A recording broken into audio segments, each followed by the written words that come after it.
We have breaking news tonight. ABC Fox Montana has learned that the racist website The Daily Stormer is organizing an armed protest through the streets of Whitefish. But for now, we do know 500 homes under evacuation still, 14 of which have burned to the ground, and we do know that one person has perished, a heart attack. Angela, Altitude Bar and Grill is as much a museum and a tribute to veterans as it is a restaurant. Hey everyone, this is David Winter. I'm standing here with some guy in a big red suit. I think his name is Santa. Oh, that's it. Now, this is all part of our Hometown Proud series. We're going to be going live every week for the next 5 weeks. Guys, come over here. Come here. So you got some Boy Scouts down here. They've got a bake sale going on. Come on. Check this out. See? Come on down to Stevensville. Buy some cupcakes. We are coming to you live with another edition of Hometown Proud from in Flathead Lake. Yeah.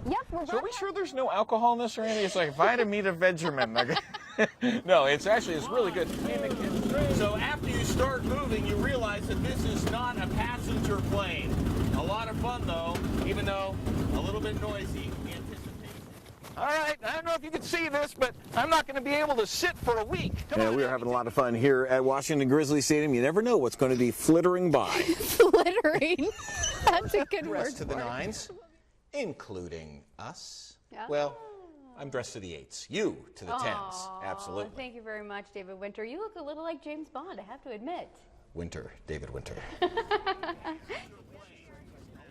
Right now, we've got 3,500 acres that have burned. We have 500 homes that have been evacuated. We do not know how many homes have burned at this point. But to give you a better idea of the space that we're looking at, this is the incident command map.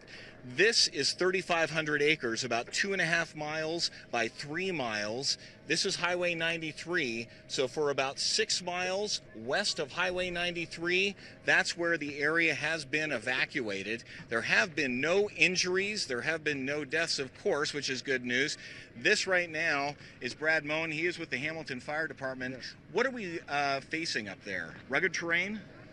Rugged terrain. It is confirmed we have lost 14 residents. Okay. 14 homes, several outbuildings, but the count on homes is 14. Thank you very much. I know you have to get going, Brad. Thank you, and thank you for all your work out there. So that actually is brand new information. 14 homes have burned. We didn't know that information until right now. The sheriff was trying to get in touch with all of these people that have had their homes lost. There is a meeting tonight at 7 p.m. And this area, which is Westside Lions Park, has been completely shut down. So has the California Street footbridge. It all happened at about 8:15 this evening when a call came in that a man had been shot in the head, and then he was transported to the hospital. Now, those are non-life-threatening injuries.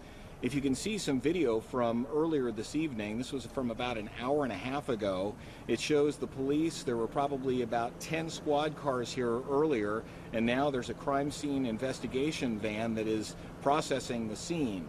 They're looking for a man who we were told at one point had no shirt on and basketball shorts. He was armed, we were told, and obviously dangerous if he is a suspect in an attempted homicide. Thanks. And Spencer's latest news storm came last week when he spoke at Texas A&M University, provoking heated confrontation. You can see it in this video right here. And once again, mentions of Montana and Whitefish specifically as his part-time home. So I went back to Whitefish, and here's what I uncovered. Richard Spencer was raised in Texas, but he has spent years in Whitefish with his family. His mother, Sherry Spencer, still lives here in this beautiful home at Whitefish Mountain Resort. She also does business in town, but that soon could be changing. Hail Trump! Hail our people! Hail victory! This speech last month at the National Policy Institute's annual convention and the crowd's Nazi-like response rocketed Richard Spencer into the media stratosphere. But back here on Earth, and specifically in Whitefish, the war over Spencer's white nationalist views has locals fighting battles in the newspaper and on the street. This street in particular, and this property, 22 Lupper Avenue. It's a new building in Whitefish's downtown historic district, first owned by Richard Spencer and now owned by his mother, Sherry. There are vacation rentals on the top floor, businesses lease at street level. But Sherry says her son's political views and his detractors are forcing her to sell the property.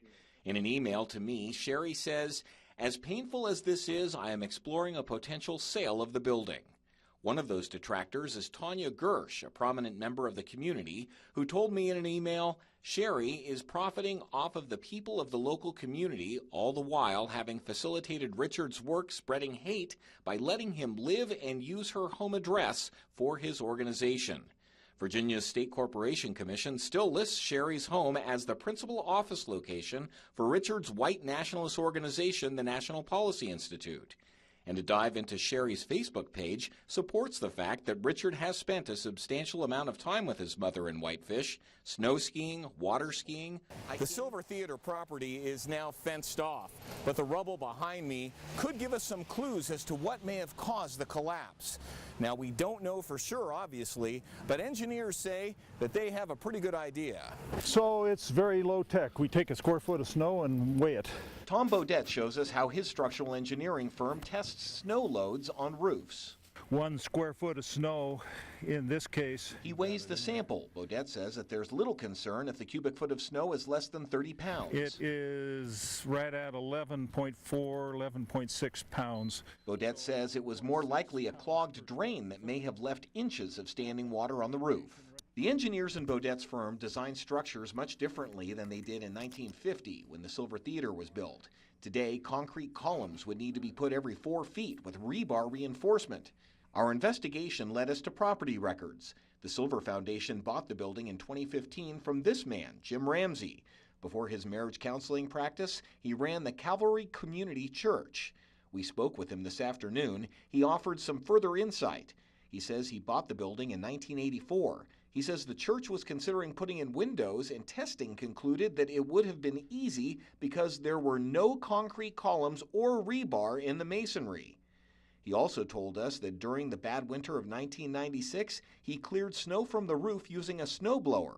He says the blades damaged the roof and caused water leaks. He hired someone to install a new waterproof surface for the roof with a 20-year guarantee. That guarantee would have run out in December.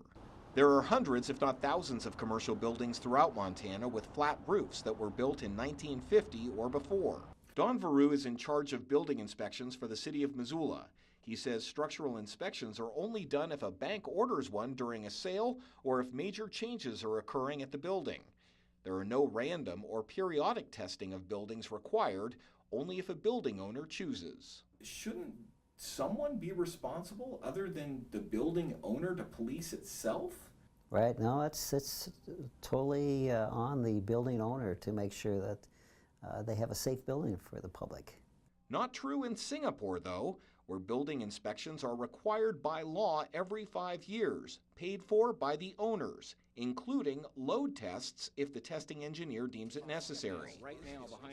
We've been working here 13 seasons and the bones just keep coming out of the hill. In fact, this area is so dinosaur-rich that this group behind me was merely trying to clear this area before getting down to the small tools. And when they did, they found another sauropod. Tell me what it's like to be digging here on an actual dinosaur dig. It's really fun, actually. Which brings us back to our Cub Scouts. What do you think you're going to find? A T-Rex tooth. You want a T-Rex tooth? Maybe. Yeah.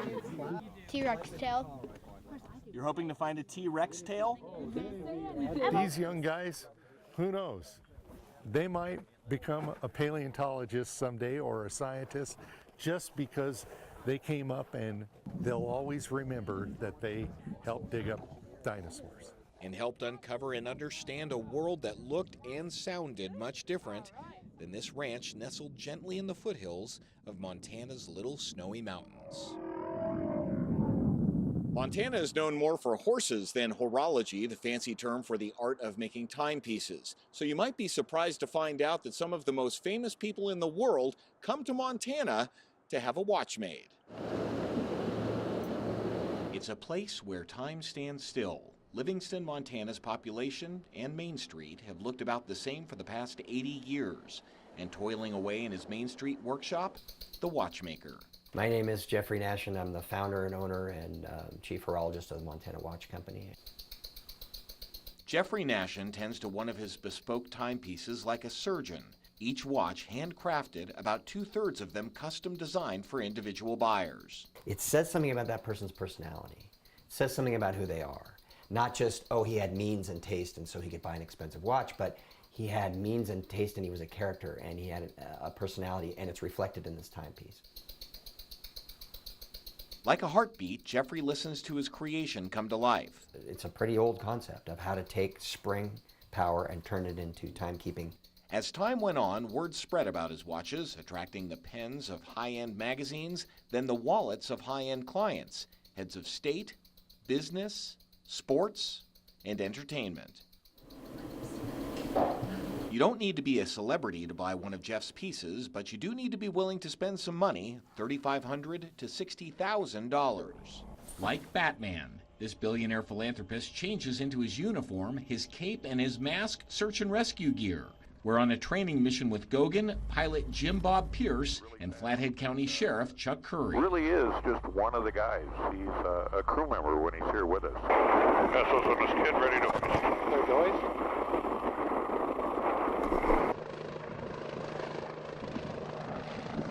That's Mike, dangling 90 feet in the air.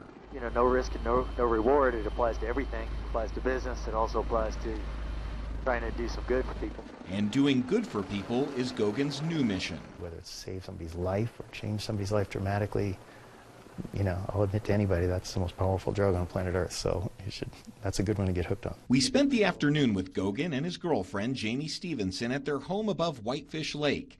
At 75,000 square feet, it's the 11th largest home in the country.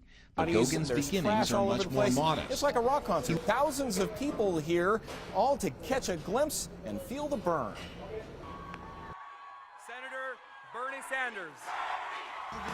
Senator Sanders did not disappoint, beginning by telling the crowd that this election is far from over, despite what you might have heard in the media. Apparently, the people of Indiana and West Virginia didn't get the message. Sanders also spoke of decreasing reliance on fossil fuels, namely coal, but assured Montanans that he would help communities affected by closing mines. We interviewed Sanders one-on-one before the rally. You got a 50-year-old man. Is he supposed to be retrained to do web programming? Well, you know what? You got millions of children in this country and billions throughout the world who deserve to live in a planet that is habitable. But nothing would tame this crowd, who were definitely feeling the burn. Optimistic yet skeptical. Now, this is the consensus we seem to reach with a panel that we assembled today to watch that inauguration. A group of 6 people from all different walks of life to give us a litmus test of how those living in Montana felt as they watched Donald Trump assume power.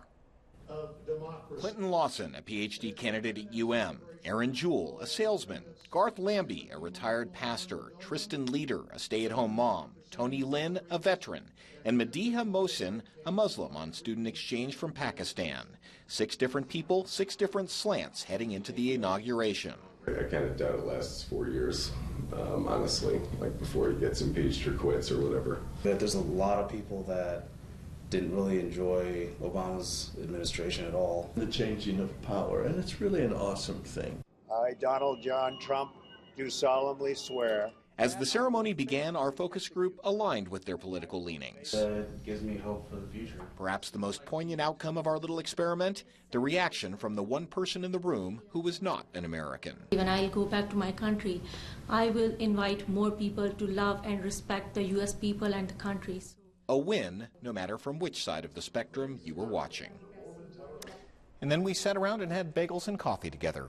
Unity has to start somewhere. And? But who's this guy? Rocky De La Fuente. Well, we had a chance to speak with him this afternoon via Skype. Rocky De La Fuente is a businessman from San Diego, California. He turned his father's Volkswagen dealership into a real estate development empire, owning dozens of car dealerships, banks, assisted living facilities, and way too many more holdings to mention them all. A millionaire many times over. My first question for him, why are you running for president of the United States? This is going to be remembered as the worst election in the history of America. So where does he stand on the issues? Jobs, jobs, and more jobs. Millions of them. At high-paying wages.